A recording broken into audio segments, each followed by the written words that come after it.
Selanjutnya yaitu sumber daya laboratorium fisika yang merujuk pada peralatan, bahan, dan fasilitas yang ada di laboratorium fisika yang digunakan untuk melakukan eksperimen, penelitian, dan kegiatan pembelajaran.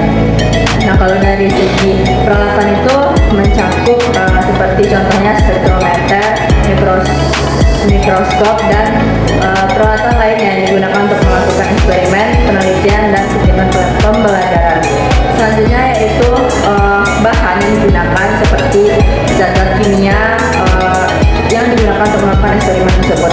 Selanjutnya yaitu fasilitas seperti gedung laboratorium itu sendiri yang sudah mencakup infrastruktur seperti ventilasi dan meja dan yang lainnya untuk keberlangsungan kegiatan eksperimen, penelitian, ataupun kegiatan pembelajaran. Dan yang terakhir yaitu tenaga kerja, yaitu guru atau peneliti yang memiliki pengetahuan ataupun keterampilan yang dimana mereka bisa mengelola laboratorium fisika itu sendiri. Materi selanjutnya akan disampaikan oleh materi selanjutnya. Baiklah, di sini saya akan membahas materi selanjutnya mengenai sistem pencatatan inventaris laboratorium fisika. Jadi sebelum masuk ke sistemnya, di sini saya akan menjelaskan dulu bahwa pencatatan inventaris laboratorium fisika itu merupakan kegiatan yang di dalamnya itu bertugas untuk mencatat kondisi peralatan di laboratorium tersebut, mengecek fungsi dan cara kerja dari peralatan laboratorium tersebut. Yang ketiga yaitu melakukan pemeriksaan rutin terhadap peralatan dalam laboratorium tersebut. Nah, untuk sistem pencatatan inventarisasinya itu ada tiga. Yang pertama itu sistem berbasis online, yang mana sistem berbasis online atau web ini memungkinkan akses online untuk mencatat inventaris itu sehingga pelaporannya nanti itu dapat dilakukan dengan cepat. Yang kedua itu ada sistem berbasis software atau perangkat lunak, yang mana untuk mencatat inventarisasi dari peralatan laboratorium ini dapat menggunakan perangkat lunak atau software tambahan untuk melakukannya. Seperti misalnya itu teknologi MySQL. Yang terakhir itu standar operasional, yang mana ini memungkinkan pencatatan inventarisasi itu dapat dijalankan dengan struktur dan efisien.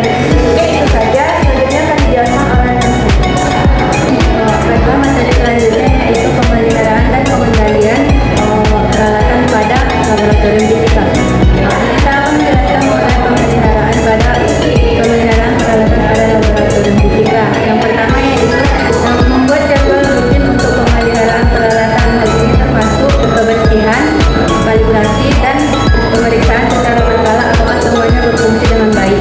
Yang kedua yaitu pencatatan pemeliharaan, dengan mencatat semua perawatan yang dilakukan pada peralatan. Informasi tersebut berfungsi untuk kinerja dan penganggaran. Dan yang terakhir yaitu pelatihan pengguna, dengan memberikan kepada pengguna peralatan laboratorium tentang cara bagaimana menggunakan peralatan laboratorium dengan baik agar tidak terjadi kerusakan. Kemudian akan dilanjutkan oleh Baik, di sini saya akan menjelaskan tentang pengendalian peralatan laboratorium fisika, di mana pengendalian peralatan laboratorium fisika yaitu melibatkan beberapa langkah penting untuk memastikan efisiensi dan keamanan peralatan laboratorium tersebut. Yang berikut ada beberapa elemen penting dalam pengendalian peralatan fisika. Yang pertama adalah inventarisasi secara rutin. Melakukan pencatatan dan penghitungan secara berkala untuk memastikan kondisi peralatan laboratorium tersebut dan berapa jumlah peralatan yang tersedia dalam laboratorium tersebut. Yang kedua adalah labeling dan penomoran, di mana setiap peralatan laboratorium tersebut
inventaris, termasuk dengan jumlah alat tersedia, kondisi dan penggunaan.